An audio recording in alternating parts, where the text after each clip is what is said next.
el hombre que cambiaría para siempre el curso de la historia occidental, nació en el caluroso verano del año 100 antes de nuestra era en la ciudad de Roma, específicamente en el barrio popular de Subura, un área densa y vibrante que albergaba a la clase trabajadora y a los comerciantes de la ciudad, no en las mansiones aristocráticas del Palatino, donde vivían las familias más ricas y poderosas.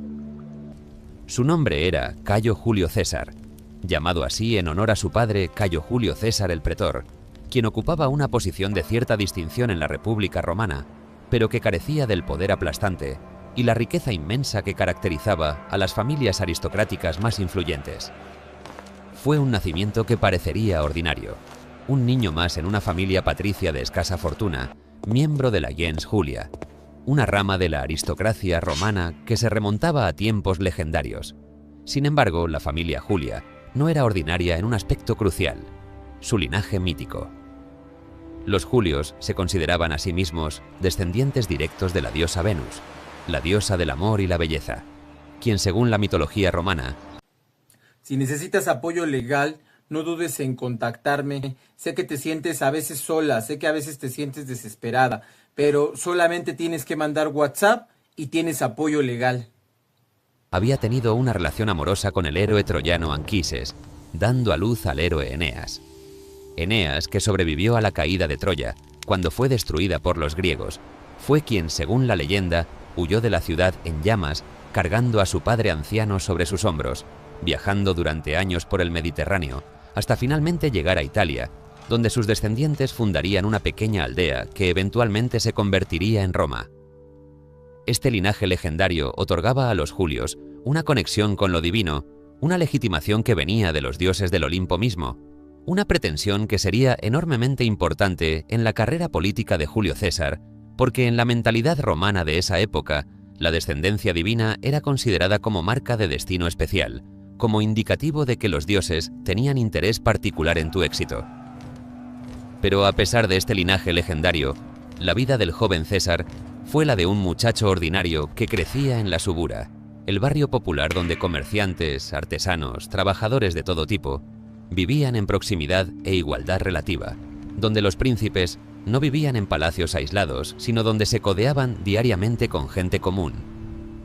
Esta proximidad con la gente ordinaria de Roma fue formativa para César, porque le permitió entender cómo pensaban las masas, cuáles eran sus preocupaciones, qué los movía emocionalmente, conocimiento que sería invaluable cuando años después César buscaba ganar apoyo político.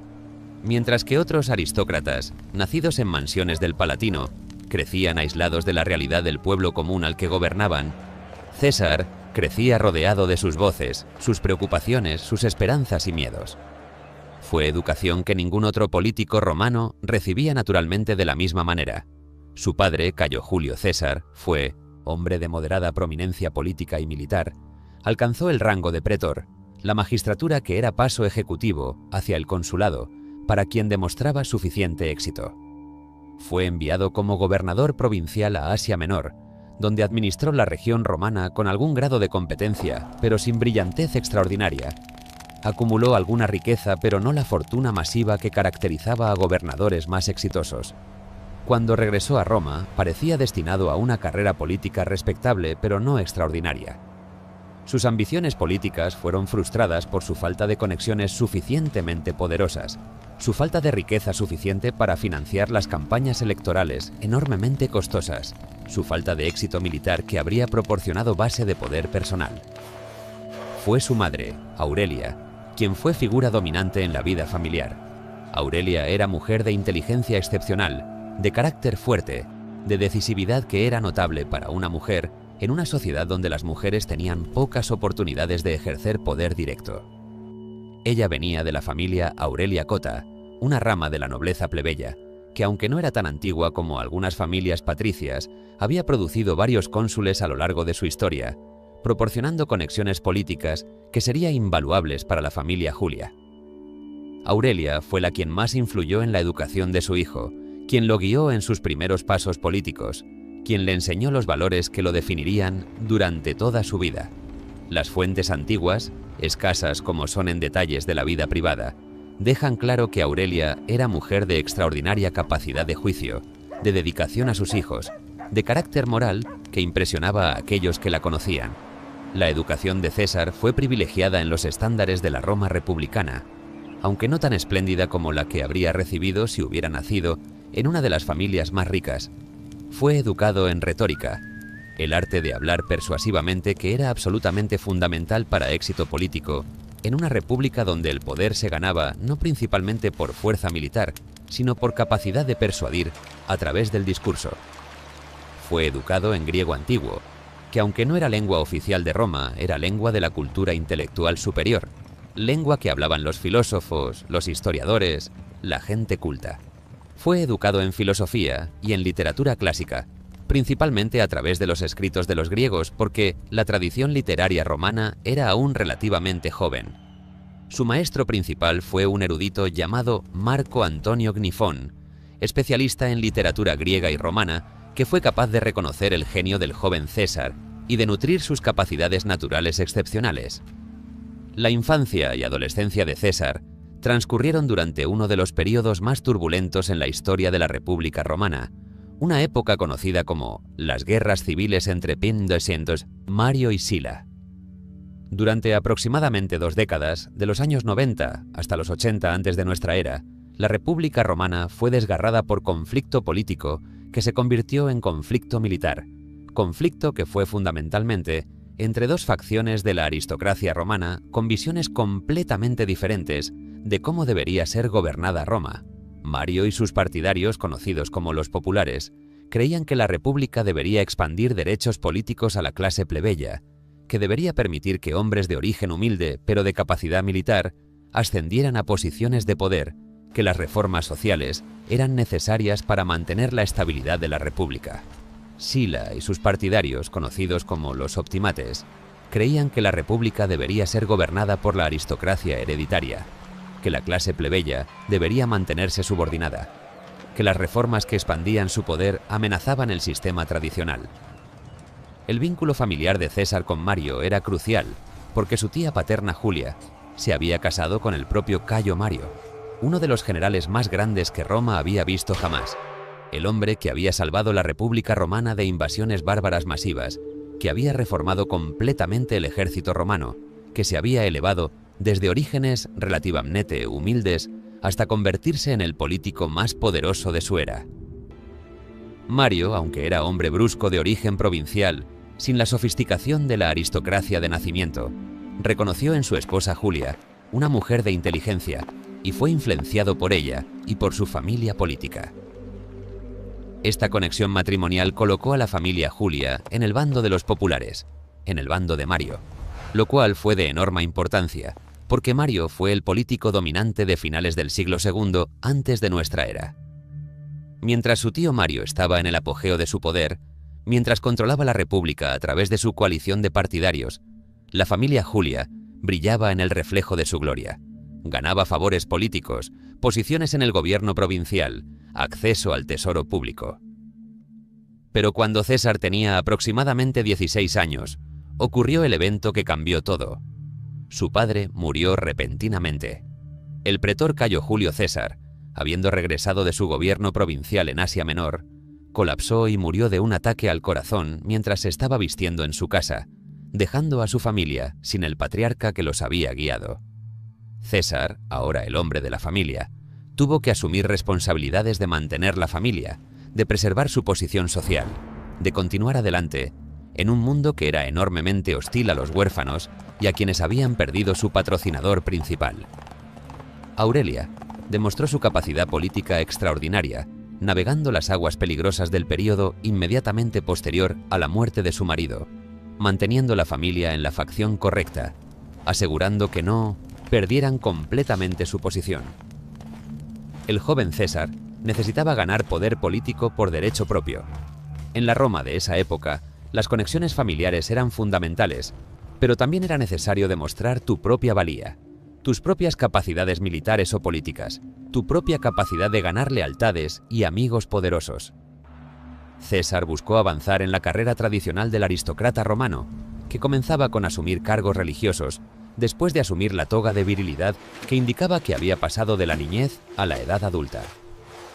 A los 16 años, en el año 84 antes de nuestra era, fue nombrado Flamen Dialis, sacerdote de Júpiter, la deidad suprema del panteón romano. Este fue cargo extraordinario de prestigio, porque el Flamen Dialis era considerado en algunos sentidos como más importante incluso que magistrados electos, porque su autoridad provenía directamente de los dioses mismos. El puesto era considerado tan sagrado que quien lo ocupaba estaba sujeto a restricciones asombrosas. No podía entrar en contacto con lugares impuros, no podía ver sangre derramada, tenía que seguir rituales elaborados cada día de su vida. Parece un honor extraordinario, y lo era en términos de prestigio social, pero también colocaba a César en jaula de restricciones que habría limitado severamente su libertad de acción política y militar. Aproximadamente al mismo tiempo que fue hecho Flamen Dialis, César se casó con una joven mujer de familia noble llamada Cornelia, hija del político Lucio Cornelio Cinna. Cinna había sido aliado de Mario, había sido hombre poderoso durante el período de dominio de Mario. Pero la marea política estaba cambiando porque Mario estaba envejeciendo y su poder estaba comenzando a declinar. El matrimonio con Cornelia fue probablemente arreglado por sus padres como es costumbre romana, pero también fue matrimonio que conectaba a la familia de César con la familia Cinna, que en ese momento de transición política podía ser útil. César probablemente era apenas mayor de 16 años en el momento del matrimonio. Cornelia era probablemente una adolescente también. Su unión fue el tipo de matrimonio político que caracterizaba a la aristocracia romana, destinado a fortalecer alianzas familiares y políticas. Pero luego ocurrió la catástrofe que cambió todo. Sila ganó las guerras civiles. Sila, el general conservador que representaba los intereses de los optimates, que creía que la república debería ser gobernada únicamente por la aristocracia hereditaria, que veía los programas de reforma popular como amenazas al orden tradicional, finalmente derrotó a las fuerzas de Mario después de años de guerra civil brutal. Mario murió en el año 86 antes de nuestra era, aparentemente de causas naturales, aunque hay sugerencias de que fue asesinado o que su muerte fue abstened por el estrés de los conflictos que le rodeaban. Con Mario muerto, la facción de los populares fue decapitada de su líder más prominente, aunque continuó existiendo bajo otros líderes. Sila, con su ejército, marchó sobre Roma, tomó la ciudad por la fuerza, proclamó un nuevo orden. Lo que siguió fue periodo de terror conocido como las proscripciones, donde Sila compiló listas de enemigos políticos, aliados de Mario, hombres que Sila consideraba ser amenazas a su nuevo orden, y literalmente los declaró fuera de la ley.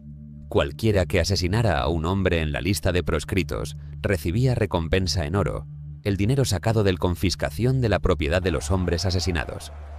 Las prácticas de seguridad personal colapsaron. Hombres fueron asesinados en las calles de Roma en plena luz del día, en los templos, en sus propios hogares, perseguidos por sicarios entrenados contratados específicamente para cazar a los proscritos.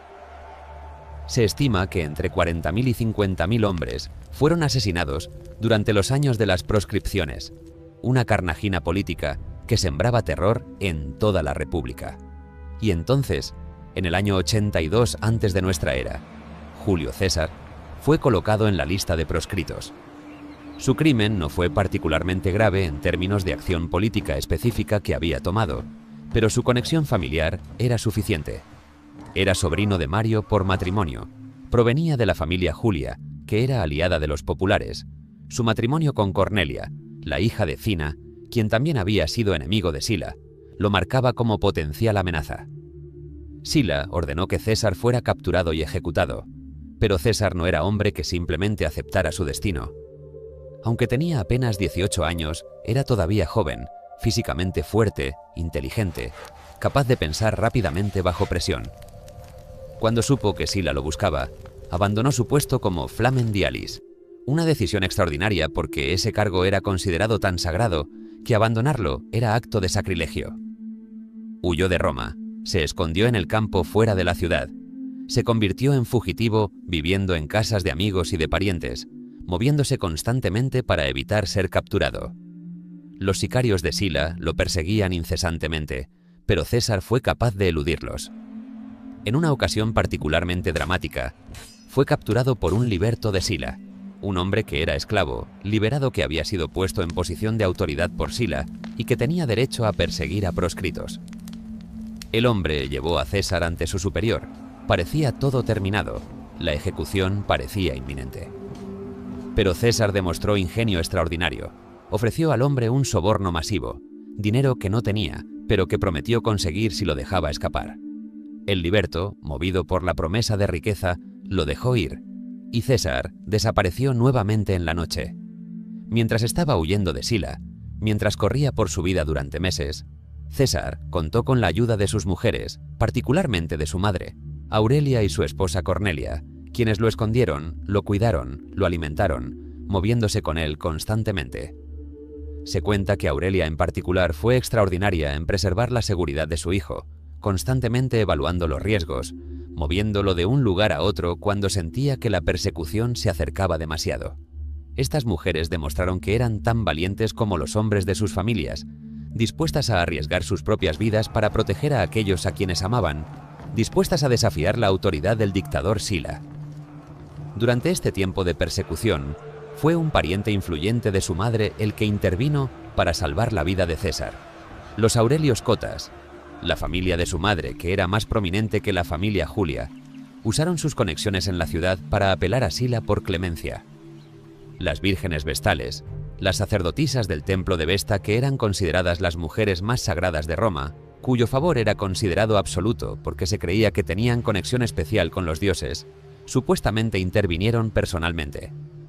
Las vírgenes vestales ocupaban posición única en la sociedad romana, aunque eran técnicamente esclavas del Estado. Eran más respetadas que prácticamente cualquier otro grupo en la sociedad, incluso más respetadas que senadores en algunos contextos. Si una virgen vestal apelaba en favor de alguien, era extremadamente difícil para cualquiera, incluso Sila, negarse sin causar ofensa a las diosas mismas. Las vírgenes vestales imploran a Sila que perdonara a César, que reconociera que era joven y que sus crímenes, tal como eran principalmente crímenes de nacimiento y familia, en lugar de sus propias acciones deliberadas. Sila, notablemente para un hombre que fue responsable de masacres políticas generalizadas, fue movido por estos apelos. Permaneció extraordinariamente. Supuestamente dijo a los que intercedían por César algo que se convertiría en profecía. En ese joven hay muchos Marios. Sila estaba reconociendo que en César veía las características que temía en Mario: capacidad de liderazgo, carisma, capacidad de ganar lealtad popular. Pero aparentemente sintió que el joven César aún no era lo suficientemente peligroso como para necesitar ser asesinado, o quizás sintió que matar a César causaría demasiada fricción con aquellos que lo apelaban. Lo más probable, en retrospectiva, fue que Sila simplemente no podía imaginar que este joven de 16 años se convertiría en la fuente de la destrucción de todo lo que Sila había construido. Sila perdonó a César, lo removió de la lista de proscritos, permitió que regresara a la sociedad romana. Pero el perdón de Sila fue perdón condicional, siempre revocable en cualquier momento si Sila decidía que César se estaba volviendo demasiado amenazante. César reconoció esto completamente. Aunque fue técnicamente permitido regresar a Roma, permanecer en la ciudad bajo un Sila que lo había listado una vez para la muerte era existencia precaria. Cualquier movimiento en falso, cualquier afiliación política demasiado obvia con los populares, cualquier acto que Sila interpretara como insubordinación podría traer sicarios en la noche. César decidió que lo más sabio era alejarse de Roma por ahora, marcharse a Asia Menor, donde podría ganar experiencia militar, donde podría ganar gloria bajo bandera romana, lejos del alcance de Sila. Aproximadamente en el año 81 antes de nuestra era, César dejó Roma por la provincia romana de Asia Menor. Específicamente marchó a servir bajo el mando de Marco Minucio Termo, un general romano que estaba conduciendo campañas contra Mitridates VI Eupator, el rey del Ponto, una potencia regional en la costa sur del Mar Negro que se había rebelado contra la autoridad romana. El servicio militar bajo Termo era práctica común para aristócratas romanos ambiciosos que buscaban ganar experiencia militar, ganar conexiones con generales senior, construir reputación de competencia que podría ser usada más tarde en campaña política. César fue nombrando legado, que era posición de staff officer, esencialmente oficial del ejército que asistía al general en mando. Fue durante esta campaña donde César obtendría primeras historias de su coraje personal. Ocurrió durante el asedio de la ciudad de Mitilene en el año 80 antes de nuestra era. La ciudad, aliada de Mitridates, fue sometida a sitio por legiones romanas bajo Termo. La batalla por la ciudad fue particularmente feroz. La defensa fue dura. Los habitantes de Mitilene lucharon ferozmente para mantener su ciudad. Durante la batalla, los soldados romanos irrumpieron en la ciudad y comenzó el combate callejero brutal. César, que estaba luchando en las calles de la ciudad, vio a un soldado romano siendo abrumado por los defensores de Mitilene. Sin dudarlo, César se lanzó en combate cuerpo a cuerpo con los defensores, sacó su gladius, la espada corta romana, y comenzó a luchar. Fue combate titánico, 3 contra 1, los defensores de Mitilene tratando de matar al joven oficial romano. César luchando por su vida y por la vida del soldado que intentaba proteger. De alguna manera, a través de una combinación de habilidad, coraje y probablemente una buena cantidad de suerte, César mató a los 3 defensores y salvó al soldado romano. La acción fue notada por sus superiores. Fue acción exactamente del tipo que los generales romanos respetaban, demostración de coraje personal, demostración de disposición a ponerse en peligro por camaradas, demostración de capacidad militar. Como recompensa, fue otorgada a César la corona cívica, la corona de roble que era la más alta condecoración militar de la Roma republicana, otorgada solo a aquellos que habían salvado la vida de otro ciudadano romano en batalla. La corona cívica era honor extraordinario, comparable en muchas maneras a la Medal of Honor en ejército moderno de los Estados Unidos. El hecho de que César ganara esta condecoración a edad tan joven, que ganara la admiración de sus superiores militares, fue otro paso importante en su creciente reputación. Pero mientras César estaba en Asia Menor ganando gloria militar, fue envuelto en un escándalo que amenazaba su reputación. El escándalo involucraba nada menos que al rey Nicomedes IV de Bitania, un reino en el noroeste de Asia Menor. Nicomedes era aliado romano, fue considerado como soberano bajo protección romana, y César fue enviado en algún punto durante sus años en Asia Menor en misión diplomática a la corte de Nicomedes. Lo que sucedió a continuación fue interpretado de manera diferente por diferentes fuentes antiguas, pero los detalles son notablemente claros de una manera. En algún momento, César fue acusado de haber tenido relaciones sexuales con el rey Nicomedes. Los detalles específicos del escándalo son confusos porque los historiadores romanos antiguos que escribieron sobre esto estaban escribiendo con intención de denigrar a César o de defenderlo, y sus narrativas reflejan sus prejuicios. Pero la acusación básica era que César había sido amante del rey Nicomedes. Ahora bien, cabe señalar que en la mentalidad romana de la época, la homosexualidad o las relaciones entre hombres no eran consideradas exactamente como lo son en la mentalidad moderna occidental.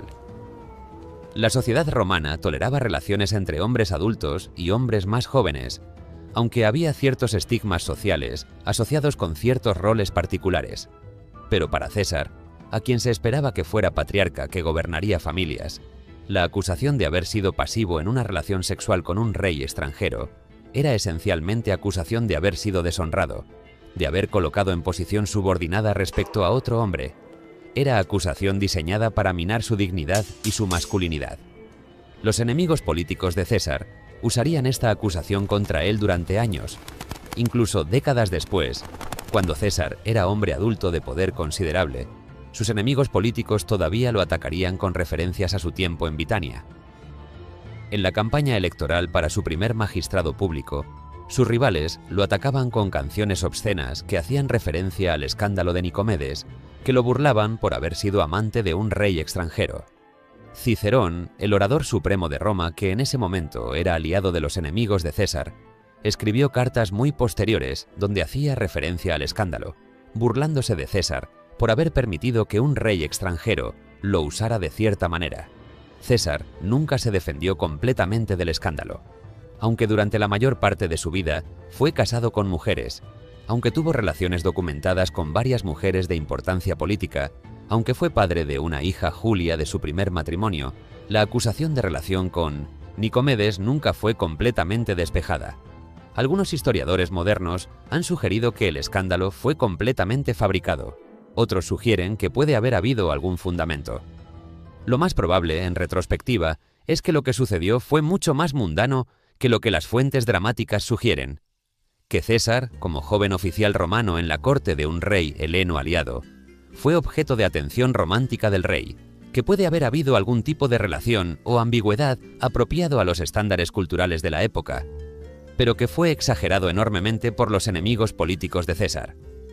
Lo importante no es la verdad del escándalo, sino el hecho de que existió, que fue usado contra César, que fue parte de la narrativa de su vida política. Durante sus años en Asia Menor, César también se dedicó a completar su educación en retórica, que continuaba siendo la clave para éxito político en Roma. En un momento, durante sus años en Asia, viajó a la isla de Rodas, donde estudió bajo el maestro de retórica más famoso de su tiempo, Apolonio Molón. Apolonio Molón era considerado no solo como maestro excepcional, sino también como uno de los grandes oradores de su época. Viajó a Roma en ocasiones anteriores, donde había causado sensación, donde había demostrado sus habilidades oratorias extraordinarias ante los más influyentes hombres de Roma. Bajo la tutoría de Molón, César perfeccionó su arte de hablar públicamente, aprendió las técnicas de persuasión que serían fundamentales para su carrera política, fue entrenado en las artes de la argumentación lógica, del apelo emocional, de la construcción de narrativa que se convertiría en la base de su poder. Pero la estancia de César en Rodas fue interrumpida por un evento extraordinario, que se volvería uno de los momentos más recordados de su vida, un episodio que reveló su carácter de una manera notablemente clara. Mientras se movía por el Mediterráneo viajando entre ciudades, mientras viajaba aparentemente sin escolta militar y significativa, más allá de sus asistentes personales, fue capturado por piratas. Los piratas eran cilicianos, llamados así porque provenían de Cilicia, una región en la costa sureña de Anatolia, que en ese tiempo era infestada de piratas que hacían su vivir asaltando barcos mercantes y capturando viajeros ricos para rescate. Los piratas cilicianos eran clase importante de criminales en el Mediterráneo oriental durante este periodo. Operaban desde fortalezas costales, controlaban rutas de comercio, coaccionaban rescates masivos del Estado y de individuos ricos. Los piratas capturaron a César, reconocieron que era romano de cuna, tomaron la decisión de capturarlo para rescate. Lo colocaron bajo custodia, lo sujetaron en la nave pirata. El procedimiento estándar era que la familia de César, o el Estado romano, enviaría embajadores que negociarían el monto del rescate. Se reuniría el dinero, se pagaría, y César sería liberado. Los piratas demandaron 50 talentos de plata como rescate. César supuestamente estuvo de acuerdo con el monto, pero luego hizo algo que fue absolutamente extraordinario. Le dijo a los piratas que habían pedido cantidad demasiado pequeña, que demostraba que no entendían quién era él o cuál era su verdadero valor. Incrementó la demanda a 50 talentos. Los piratas, confundidos, pero aparentemente divertidos o quizás impresionados por la arrogancia del muchacho romano, aceptaron el aumento. Mientras esperaba que se reuniera el rescate, mientras estaba confinado en la nave pirata bajo custodia, César aparentemente pasaba tiempo con sus captores, se comunicaba con ellos, hablaba con ellos casi como iguales. Continuamente bromeaba con ellos, les decía que cuando fuera liberado, cuando regresara a poder, vendría y los crucificaría a todos. Los piratas aparentemente encontraban todo esto extraordinariamente divertido. Aquí estaba este joven romano, un prisionero en sus manos, completamente a su merced, completamente sin poder para hacer nada excepto bromear, y sin embargo hablaba de manera tan desenvuelta sobre su futuro crucifixión como si fuera cosa predestinada que sucedería. La historia es típica de la manera de César de relacionarse con el mundo, su confianza en que su destino era especial, que lo que él determinaba que sucedería, sucedería, su capacidad de reír sobre situaciones oscuras. Cuando el rescate fue finalmente reunido y fue pagado por lo que probablemente fue su familia, o quizás por funcionarios romanos en la provincia, César fue liberado. Apenas fue liberado, regresó inmediatamente a la costa, reunió una fuerza de hombres armados, fue tras los piratas, capturó a muchos de ellos. Luego hizo precisamente lo que había bromeado que haría, los crucificó. Aunque muchos de los piratas fueron ejecutados crucificándolos, probablemente rehusó hacerlos sufrir demasiado largo. Ordenó que sus gargantas fueran cortadas primero para acelerar la muerte. Fue acción extraordinaria que reveló el lado de César que no era visible en su humor bromista. Su capacidad de ser brutal, su capacidad de seguir a través en venganza. Su confianza en que sus palabras, que había bromeado casualmente, se convertirían en realidad. Fue también acción que de alguna manera capturó la esencia de la política romana de su época. Los piratas cilicianos continuaron siendo amenaza significativa para el comercio romano durante años después, hasta que finalmente fueron eliminados completamente por Pompeyo en campaña masiva años después de la muerte de César. Pero la ejecución de César de los piratas que lo capturaron fue acción que demostró que los romanos no permitirían criminales que se atrevieran a capturar ciudadanos romanos impunemente. La acción fue reportada, fue ampliamente conocida, aumentó la reputación de César como hombre que no toleraba ser desafiado. Después de 1700, sus años en Asia Menor, después de ganar gloria militar, después de completar su educación en retórica, después de demostrar su coraje personal tanto en batalla como en captura y rescate, César regresó a Roma alrededor del año 78 antes de nuestra era. Sila había muerto durante el año 78, liberando a César de la amenaza existencial que había suspendido sobre su cabeza durante años. La era de las proscripciones había terminado, aunque su memoria permanecería viva en la mente de todos que habían vivido durante ese periodo. La República había sido restaurada a algo que se aproximaba a la normalidad, aunque las cicatrices de la guerra civil apenas habían comenzado a sanar. Era momento para que César comenzara verdaderamente su carrera política.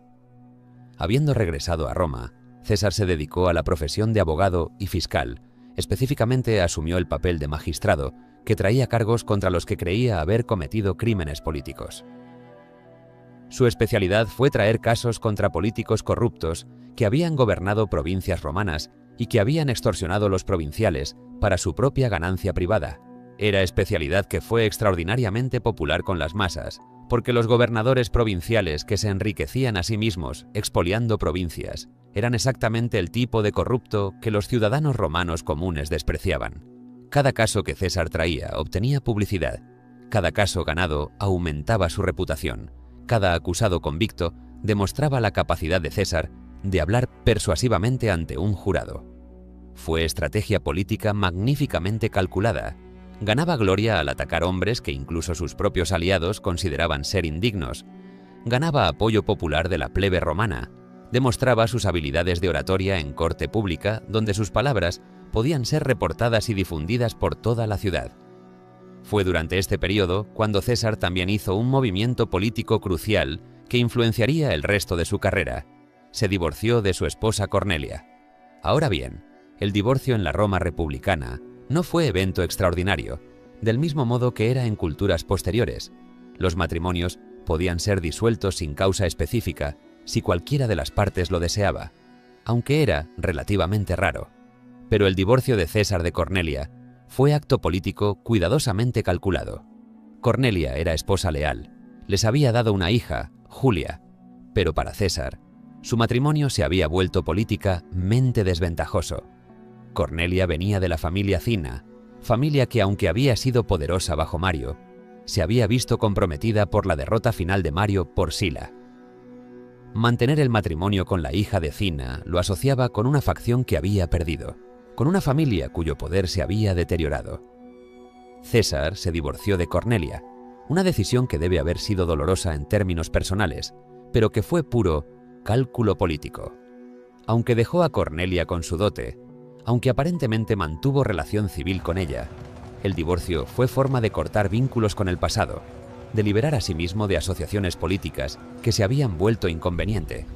La maniobra fue extraordinaria porque demostró que César, incluso a edad relativamente joven, estaba dispuesto a hacer sacrificios personales en persecución de objetivos políticos. Fue foreshadowing de los cálculos políticos más grandes que haría más adelante.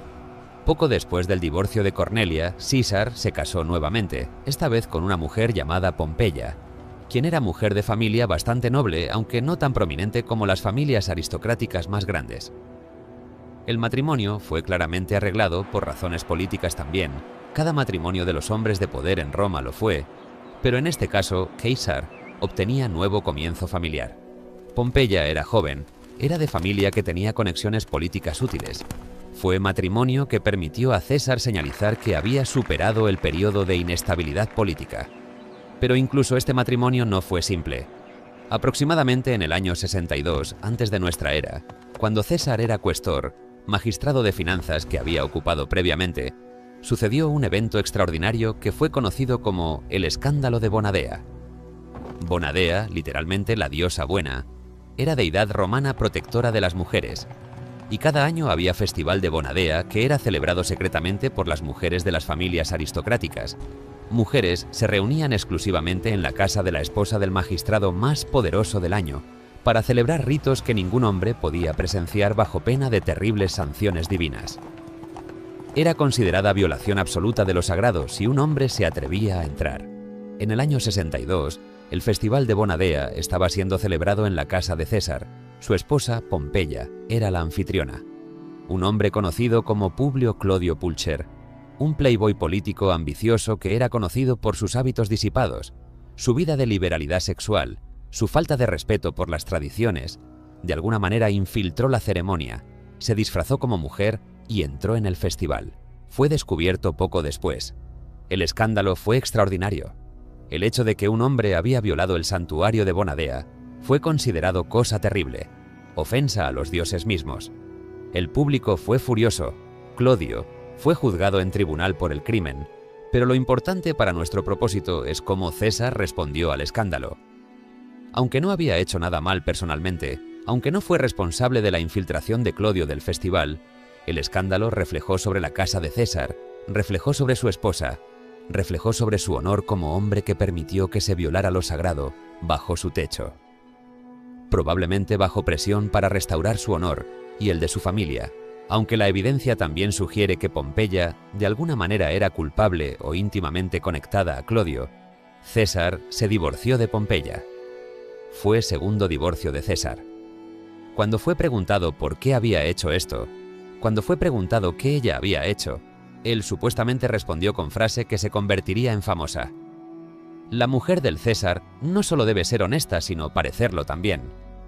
Fue declaración extraordinaria que capturó la realidad cruel de la política romana, que era no suficiente ser inocente, que era necesario ser percibido como inocente.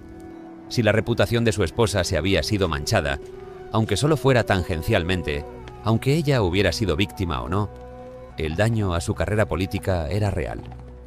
No importaba si Pompeya realmente había hecho algo mal. Lo que importaba era que se percibía que podría haber hecho algo malo, que su nombre estaba asociado con el escándalo. Y eso fue suficiente para César. Fue frase que reveló el carácter frío de cálculo que subyacía la sociabilidad superficial de César.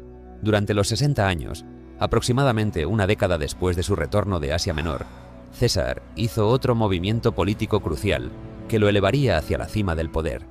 Fue nombrado Pontífice Máximo en el año 63 antes de nuestra era. El Pontífice Máximo era jefe supremo del sacerdocio romano, era posición religiosa de mayor autoridad, era un puesto que le otorgaba control sobre toda la religión romana, sobre los rituales, sobre los calendarios religiosos, sobre la arquitectura de templos. Fue posición que fue ambicionado por los hombres más poderosos de Roma. El hecho de que César fue elegido a este puesto fue demostración de su creciente poder político, de su creciente capacidad de ganar favor de la asamblea que elegía al Pontífice Máximo. Poco después, César fue nombrado gobernador provincial de Hispania Ulterior, la provincia romana en la península ibérica. Fue en esta provincia donde él continuaría ganando gloria militar y donde continuaría aumentando su riqueza personal. Condujo campañas exitosas contra las tribus locales, expandió el control romano, aseguró las provincias. Fue durante este periodo donde comenzó a acumular la cantidad masiva de botín que sería necesario para financiar sus futuras ambiciones políticas. Como gobernador provincial, tenía oportunidades para enriquecerse enormemente si era así inclinado, y César ciertamente era así inclinado. Los gobernadores provinciales frecuentemente extorsionaban a la población local, impusieron impuestos adicionales al margen de los impuestos oficiales, saqueaban tesorerías públicas locales. César probablemente hizo todo esto, aunque también probablemente fue considerado como gobernador relativamente capaz que proporcionó algún grado de orden y administración eficiente a cambio de su expoliación. Fue en el año 60, antes de nuestra era, poco después de su regreso de Hispania, donde César finalmente hizo el movimiento que lo proyectaría hacia la supremacía política. junto con dos hombres que eran entonces considerados ser los más poderosos de Roma, Cneo Pompeyo Magno, conocido como Pompeyo, y Marco Licinio Craso, el hombre más rico de Roma, César formó una alianza secreta conocida como el primer triunvirato. Aunque el término triunvirato, que significa literalmente gobierno de tres, fue usado por historiadores posteriores para describir esta alianza, no fue institución oficial en ese momento. Fue arranjo privado y secreto entre tres hombres cada uno, de quienes controlaba poder considerable en la República. Pompeyo era general famoso que había conquistado territorios masivos para Roma, que había eliminado los piratas cilicianos que habían capturado a César años antes, que era héroe de la gente romana.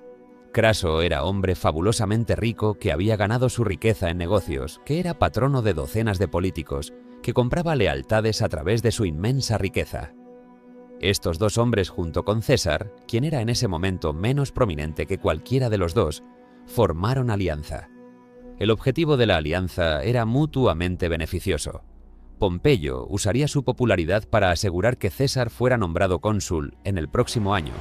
César usaría su posición consular para avanzar los intereses de Pompeyo y Craso. Craso proporcionaría dinero para financiar todo el sistema. Fue acuerdo extraordinario que fue completamente secreto.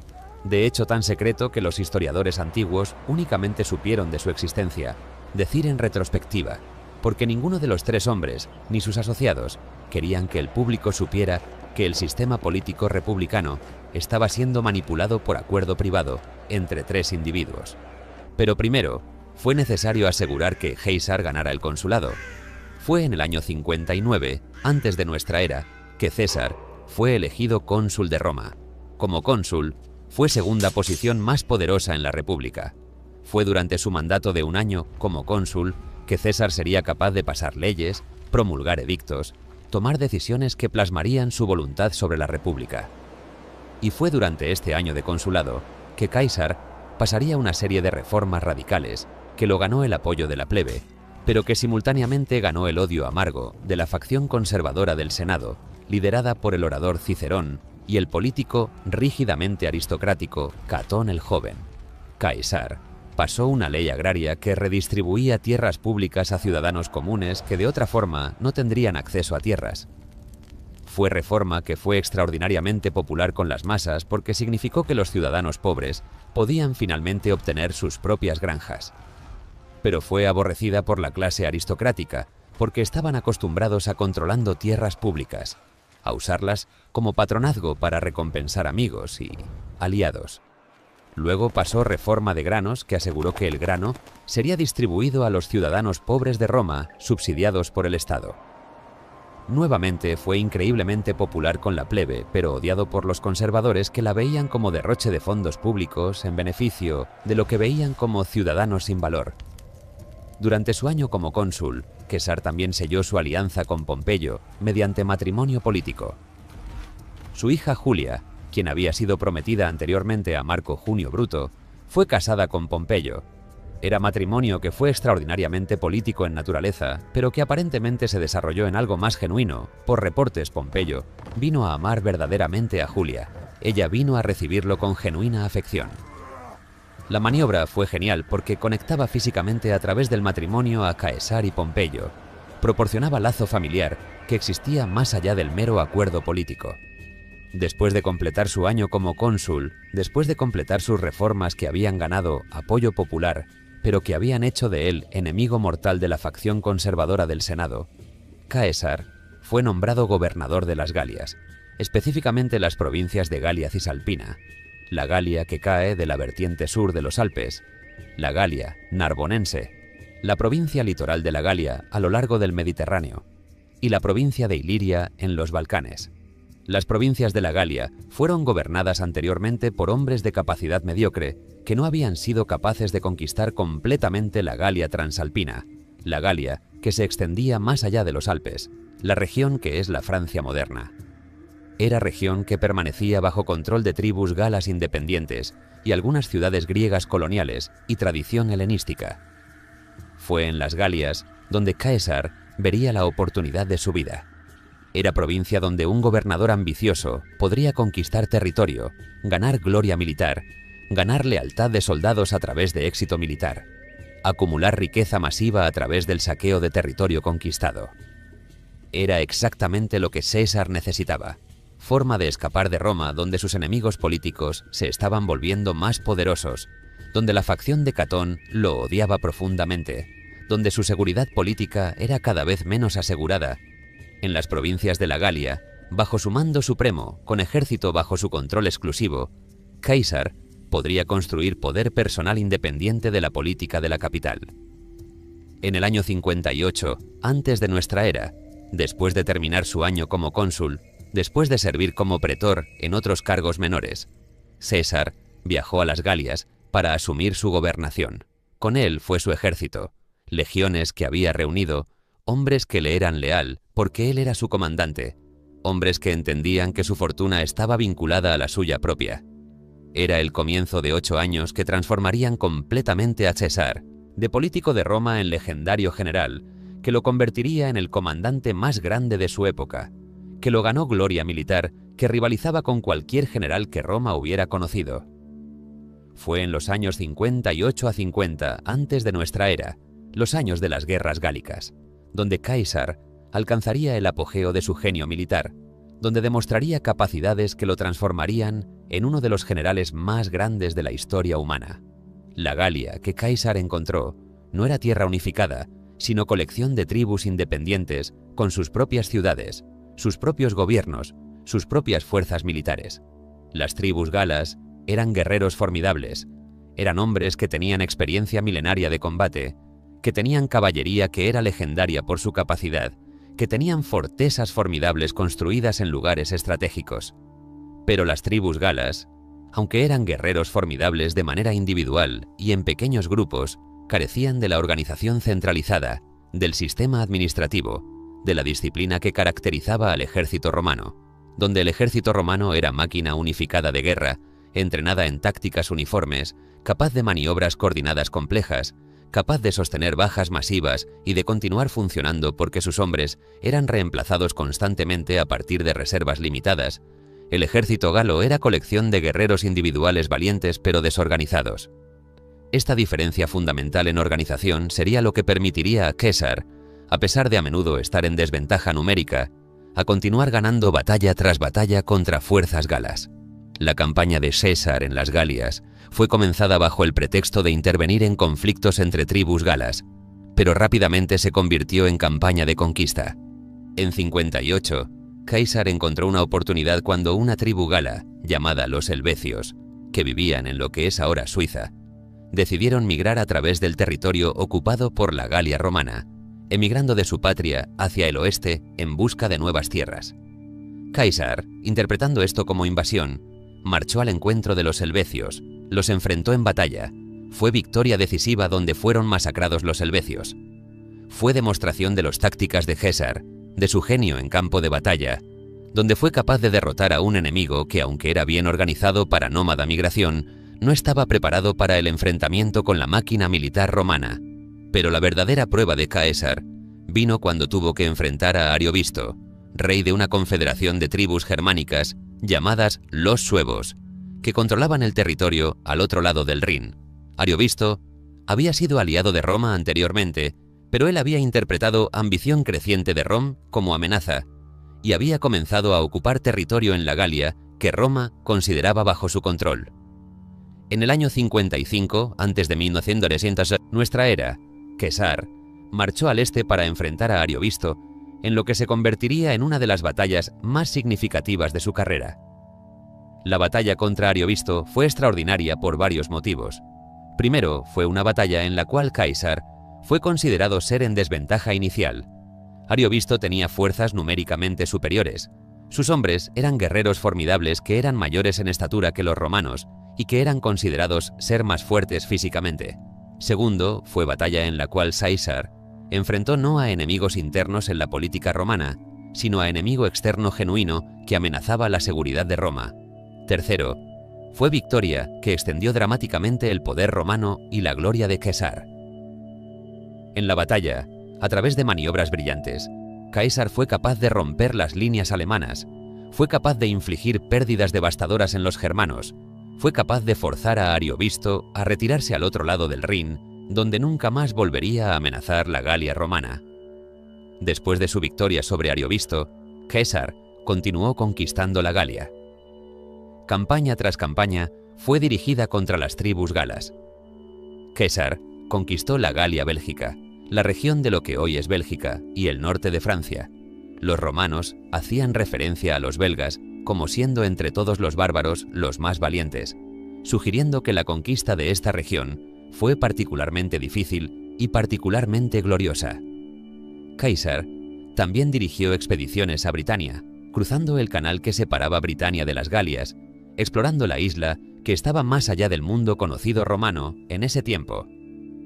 Aunque sus expediciones a Britania no resultaron en conquista permanente, fueron hazañas extraordinarias de logística y coraje. Fueron demostración de que César no dudaba en aventurarse en territorio completamente desconocido. Una de las realizaciones de ingeniería más famosa de César durante sus campañas galas fue la construcción de un puente masivo sobre el río Rin en apenas 10 días. El Rin era considerado ser la frontera natural de la civilización romana, era barrera que separaba el territorio civilizado romana del territorio bárbaro germánico. El hecho de que César fue capaz de construir puente que permitía cruzar el río fue demostración extraordinaria de ingeniería romana, fue afirmación del poder romano en territorio extranjero, fue demostración física de que las fronteras que se suponía eran impasables eran penetrables por voluntad romana y por genio romano. Durante sus años en las Galias, César también fue autor de una serie de textos conocidos como los Comentarios de la Guerra de las Galias, o en latín, Commentari de Bello Gallico. Estos textos eran reportes de sus campañas, registros de sus batallas, descripciones de las tierras y pueblos que conquistaba, pero no eran simples registros históricos. Eran obras magistrales de propaganda, escritas en prosa clara y directa que era fácil de leer y recordar, diseñadas para ser ampliamente distribuidas, diseñadas para que el público en Roma entendiera exactamente cuán gloriosa era la guerra que César estaba conduciendo en su nombre. Los comentarios de César se convirtieron en piedra angular de educación romana. Fueron usados para enseñar latín a estudiantes. Fueron usados como ejemplos de prosa clara. Fueron leídos por siglos después de su muerte por soldados para entender la estrategia y la táctica militar. Incluso hoy, los comentarios de César son estudiados como ejemplos de escritura clara y como recursos históricos. Pero bajo la campaña gloriosa, bajo la prosa clara de los comentarios de César, existían realidades mucho más oscuras. En varias ocasiones durante sus campañas galas, César ordenó masacres de civiles, asesinó poblaciones completas de tribus rebeldes. Fue particularmente brutal en su trato de los usípetes y los téncteros, dos tribus germánicas que se habían cruzado el Rin contra los tratados de paz establecidos. César, aparentemente irritado por lo que vio como traición, ordenó la masacre completa de estas dos tribus. Se estima que aproximadamente 430.000 hombres, mujeres y niños de los usípetes y los téncteros fueron asesinados. La escala de la masacre fue extraordinaria. Fue atrocidad que fue criticada incluso por sus contemporáneos romanos. Fue acción que reveló el lado oscuro de César, su capacidad de ser despiadadamente brutal cuando lo sentía justificado. Continuación a seguir con la conquista gala y la culminación de las guerras gálicas en la próxima sección. Los 8 años de César, en las Galias de 58 a 50 antes de nuestra era, fueron transformativos no solo para César, sino para toda la República Romana. Al término de las campañas, César había conquistado aproximadamente 1 millón de personas adicionales para el Imperio Romano. Había expandido el territorio bajo control romano dramáticamente, había ganado gloria militar sin precedentes. Más importantemente, había ganado la lealtad sin igual de sus soldados. Los hombres que sirvieron bajo César en las Galias lo amaban, lo veneraban, estaban dispuestos a morir por él, porque él les había dado lo que todos los soldados querían: éxito, victoria, botín, oportunidad de ganar fortuna a través de conquista. Este ejército leal que César había construido en las Galias, esta fuerza de hombres que lo seguirían de manera literal al fin del mundo, este ejército sería finalmente lo que permitiría a César alzarse al poder supremo. Porque cuando regresara a Roma, cuando los enemigos políticos de César buscaran destruirlo, Cuando la República buscara limitarlo, César tendría en sus manos la herramienta que le permitiría superar cualquier obstáculo, un ejército leal que lo seguía, que confiaba en él, que creía que él los representaba. Perdón, continuaré la narrativa de la parte 1 completándola. Extensión requerida. Durante los años de 52 antes de nuestra era, ocurrió el evento que marcaría el punto final de la conquista de las Galias y que sería el punto culminante de la carrera militar de César antes de su regreso a Roma. Una nueva confederación gala se había levantado bajo el liderazgo de un jefe galo extraordinario llamado Vercingetorix, quien fue joven militar galo de genio, reconocido por su capacidad estratégica. Vercingetorix reconoció que si no se hacía algo sobre la presencia romana en las Galias, y las tribus galas no se unían bajo un mando único, la conquista romana de la Galia sería completa y definitiva. Vercingetorix fue capaz de hacer lo que los líderes galos anteriores habían fracasado en hacer: unir a múltiples tribus bajo un mando centralizado, crear ejército que fue coordinado, crear estrategia que fue coherente. La rebelión de Vercingetorix fue amenaza genuina para César. Vercingetorix fue guerrero táctico que entendía que no podía derrotar a César en batalla abierta, que los romanos eran demasiado disciplinados, que sus tácticas eran demasiado sofisticadas. En cambio, Vercingetorix adoptó estrategia de quemar tierras, de destruir cosechas, de dejar nada en el camino de los ejércitos de César que pudiera alimentarlos. Fue estrategia de desgaste que fue extraordinariamente efectiva, que comenzó a causar sufrimiento real a los ejércitos de César a medida que sus líneas de suministro se extendían. Pero César respondió de manera que demostraría una vez más su genio militar sin igual.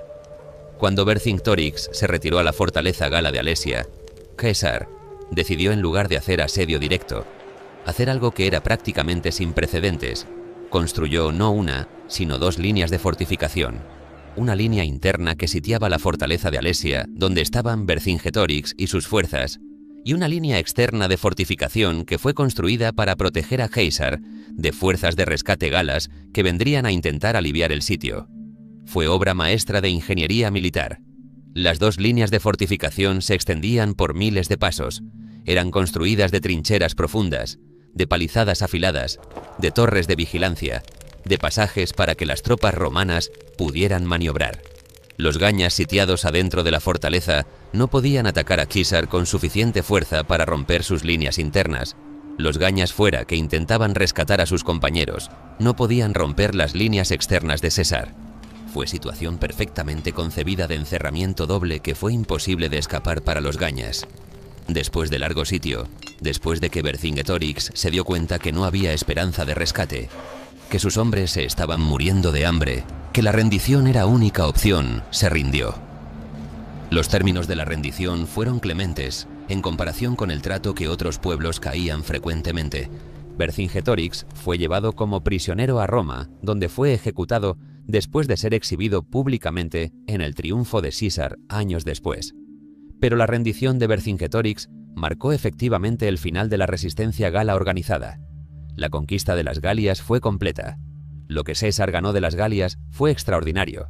Se estima que conquistó aproximadamente 1 millón de personas para el Imperio Romano, que añadió aproximadamente una cantidad similar en esclavos que podían ser vendidos en el mercado de esclavos para ganancia personal.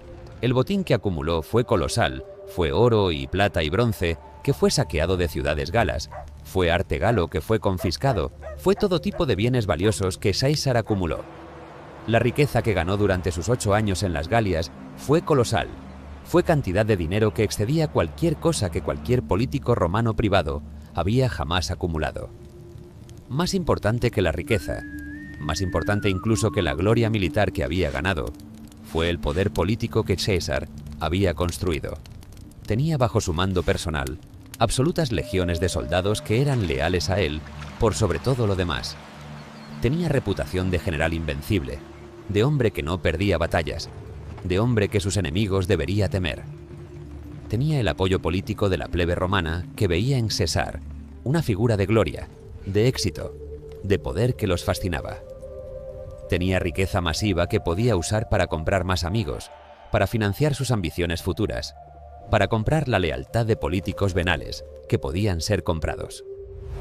Cuando César regresó de las Galias, alrededor del año 50 antes de nuestra era, cuando preparaba su retorno a Roma para participar en la siguiente elección consular, cuando anticipó que sería elegido al segundo consulado de su vida, se dio cuenta de que sus antiguos aliados Pompeyo y Craso ya no eran sus aliados.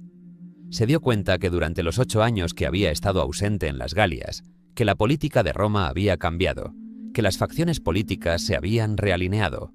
Pompeyo, que una vez había sido su aliado, que una vez había sido conectado a Caesar, a través del matrimonio de Caesar de su hija Julia con Pompeyo, se había acercado cada vez más a la facción conservadora del Senado, liderada por Catón el Joven. La alianza del triunvirato, aunque nunca había sido oficial, aunque nunca había sido declarada públicamente, se estaba disolviendo silenciosamente mientras César estaba fuera.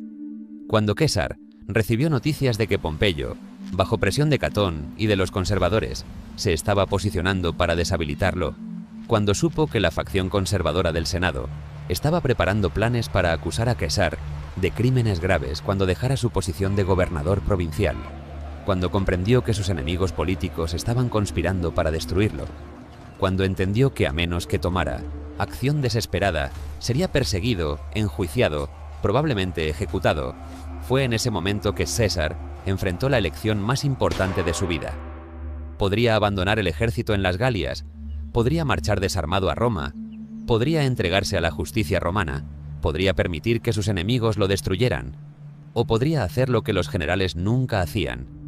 Podría marchar sobre Roma mismo con su ejército, podría tomar la ciudad por la fuerza, podría decidir el destino de la República no en las votaciones de electores, sino por la capacidad militar.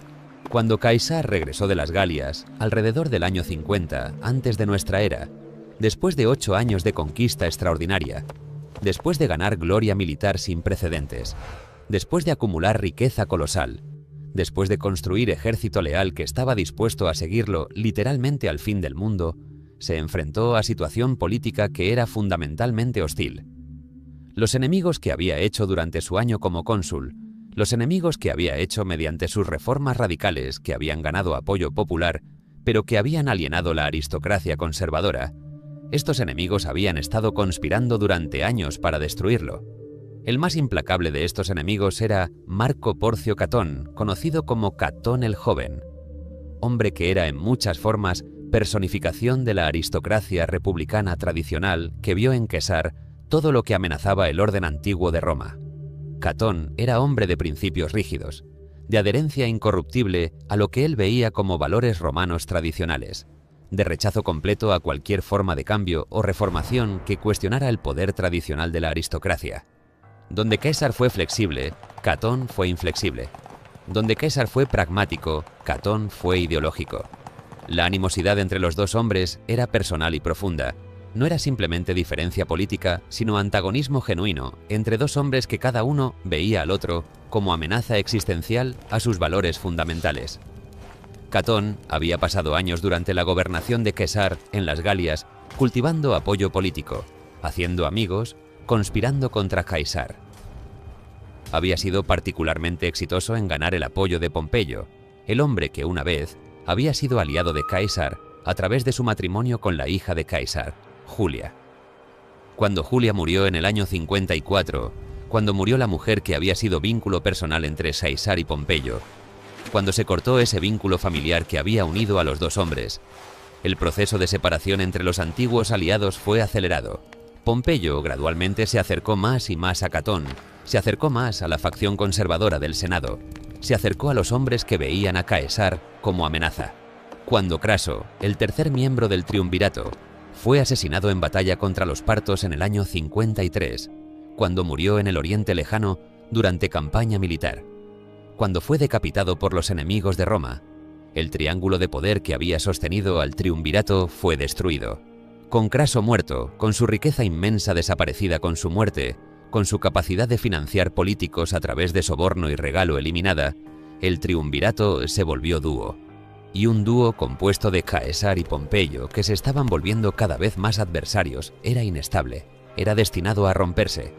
Durante los años 50 y 51 antes de nuestra era, cuando César estaba finalizando sus conquistas galas, cuando estaba preparándose para regresar a Roma, Cuando estaba comenzando a negociar los términos de su retorno, Pompeyo y Catón y la facción conservadora estaban preparando su trampa. El Senado, bajo influencia de Catón y Pompeyo, había comenzado a emitir edictos ordenando a Caesar que disolviera su ejército, que regresara a Roma desarmado, que se presentara a enjuiciamiento por los edictos que supuestamente había violado durante su año como cónsul. Era trampa política exquisitamente calculada. Caesar comprendió exactamente lo que estaba sucediendo. Comprendía que si regresaba a Roma sin su ejército, si se presentaba desarmado a una república donde sus enemigos controlaban ahora el Senado, sería inmediatamente acusado, enjuiciado, probablemente condenado a muerte o exilio. Había visto lo que les pasaba a los generales que ofendían a la aristocracia romana. Había visto figuras políticas destruidas por persecución legal.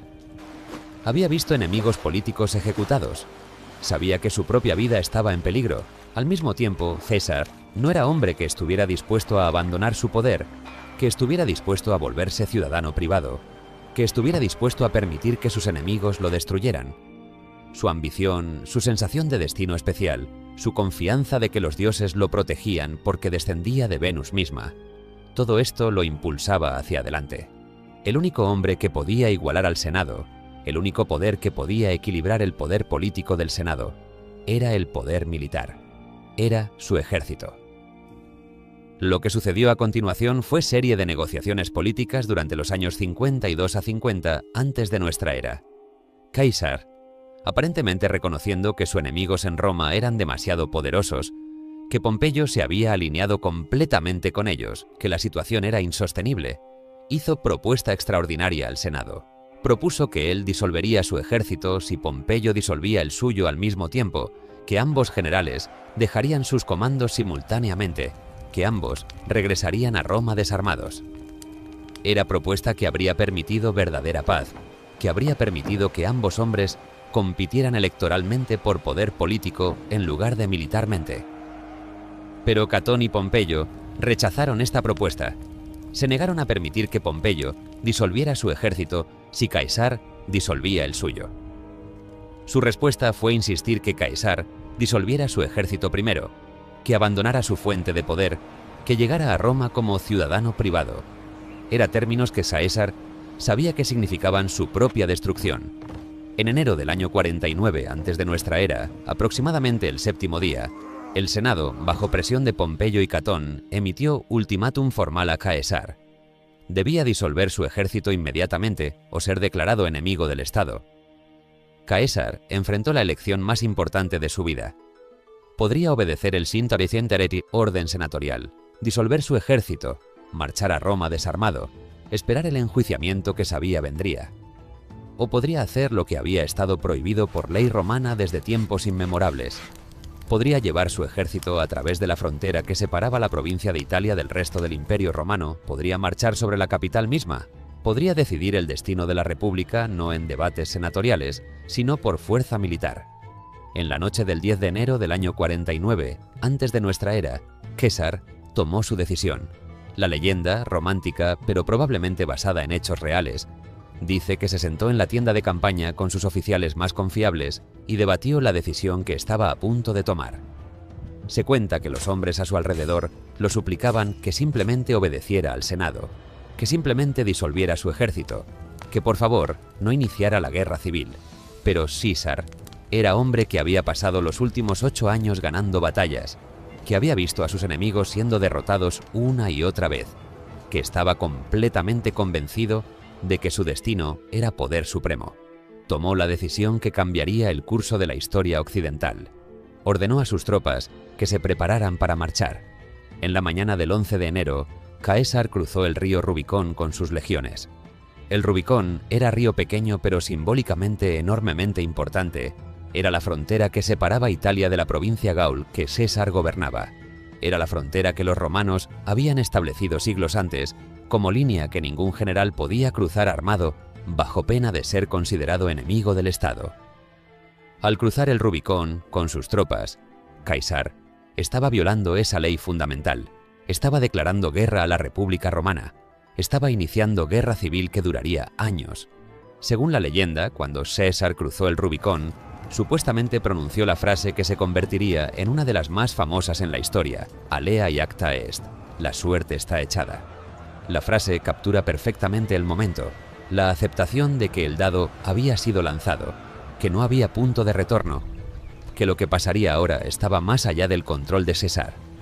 Era expresión de la magnitud del momento, del hecho de que había pasado del lado de la legalidad al lado de la ilegalidad, que había decidido apuntar para poder supremo mediante guerra. Cuando el Senado en Roma supo que Caesar había cruzado el Rubicón con sus legiones, cuando supieron que no solamente había rechazado el ultimátum, sino que estaba avanzando hacia la capital misma, el pánico estalló. Pompeyo, que aparentemente había creído que Caesar eventualmente se sometería, que esperaba simplemente que el Senado podría intimidar a Caesar en obediencia, se dio cuenta de que estaba equivocado. Pompeyo y Catón y los conservadores del Senado abandonaron Roma, huyeron al sur a Brindisio, la ciudad portuaria en el talón de 1800, Italia, buscando embarcar hacia Grecia, donde esperaban poder reunir ejército que podría enfrentar a César. Pero César fue más rápido.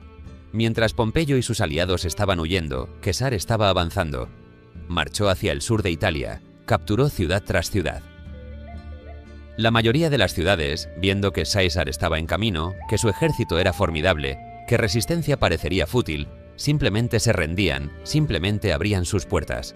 No había necesidad de asedio, no había necesidad de batalla. Las ciudades reconocían que Caesar era el poder dominante, que oponer resistencia sería solo causar destrucción de la ciudad sin cambiar el resultado inevitable. En un mes, Caesar controló toda Italia. Pompeyo y Catón y sus seguidores huyeron exitosamente a Brindisio, donde lograron embarcar antes de que Caesar pudiera capturar el puerto. Se fueron a Grecia, dejando Italia completamente en manos de Caesar. Cuando Caesar llegó a Brindisio, encontró solamente ciudad vacía. Pompeyo se había ido, había huido a través del mar Adriático hacia Grecia, donde esperaba poder reconstruir su poder, donde esperaba poder reunir fuerzas suficientes para confrontar a César. Si necesitas apoyo legal, no dudes en contactarme. Sé que te sientes a veces sola, sé que a veces te sientes desesperada, pero solamente tienes que mandar WhatsApp y tienes apoyo legal.